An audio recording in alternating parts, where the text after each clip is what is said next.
പറയാൻ പോകുന്നത് കാളിയാമർദ്ദനം എന്ന കഥയാണ്. യമുന നദിയുടെ ഭാഗമായ കാളിന്തി നദിയിൽ കാളിയൻ എന്നു പേരുള്ള ഒരു സർപ്പം താമസിച്ചിരുന്നു. ഉഗ്ര വിഷമുള്ള സർപ്പമായിരുന്നു അത്.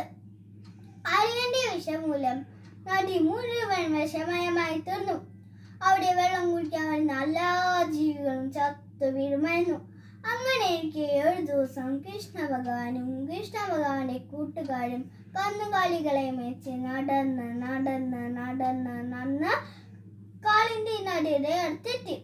അവിടെ കണയിലോ ദാഹിച്ചു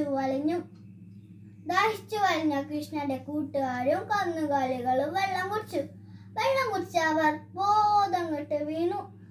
അത് കണ്ട കൃഷ്ണന് വിഷമമായി. കൃഷ്ണൻ തന്റെ ശക്തി കൊണ്ട് അവിടേക്ക് ജീവൻ വരുത്തി.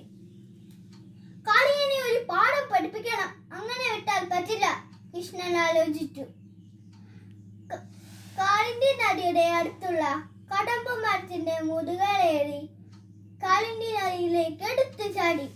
അത് കണ്ട കാളിയന് ദേഷ്യം പിടിച്ചു. കാളിയൻ തന്റെ ശരീരം കൊണ്ട് കൃഷ്ണനെ വലിച്ചു മുറുകി.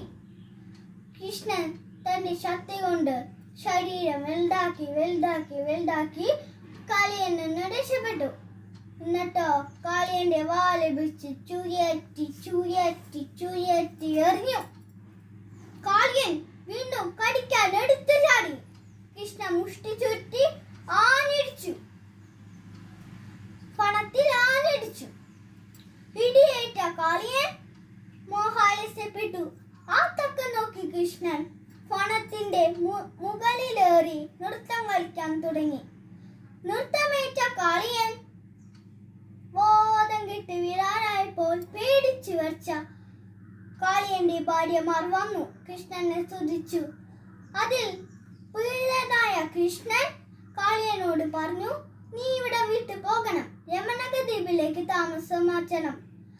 അത് കേട്ട കാളിയൻ തന്റെ അഹങ്കാരമെല്ലാം ശമിച്ച് രമണക ദ്വീപിലേക്ക് താമസം മാറ്റി. കൃഷ്ണന്റെ കൂട്ടുകാർക്കും കന്നുകാലികൾക്കും സന്തോഷമായി.